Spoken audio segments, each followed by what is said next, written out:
तो आज थिला मोर 4th इंटरनल एग्जाम। तो नेक्स्ट ब्लॉग रे कहतली कि मु क्लास करि पारेनी तो सेति लागि मु खाली एग्जाम टाइम ही जाए। आज एग्जाम थिला तो सेति लागि मु घर सब काम साथ देइथली, रोसेवास भी कर देइथली।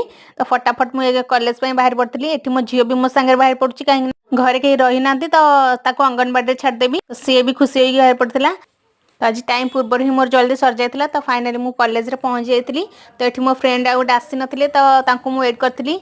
तो से भी मोर मैरिज पर्सन थिले तो निज लेवल किछि मिल गले तो टिके सपोर्ट मिले। तो आमे तांको संगे सब बेले सांग होइकि क्लास करू। तो एग्जाम सांग होइकि देइथौ। तापर एठी एग्जाम हॉल रे मु आसी पहुंच जाइतली। तो एठी किछि टाइम थिला एग्जाम देबाकू, टाइम हे नथिला। तो सेति लागि मो झियो टिके वीडियो कॉल कर देथिले, ता संगे टिके कथा हे जाइतली।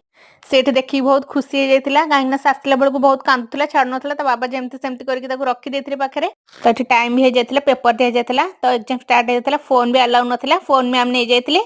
तो फाइनली मु पेपर दे साला परे घर को पळे आस्तलु। तो एमती किछि थिला आज मिनी ब्लॉग। आपन को भल लागिथिले निश्चय गोटे लाइक शेयर एंड सब्सक्राइब कर देबे।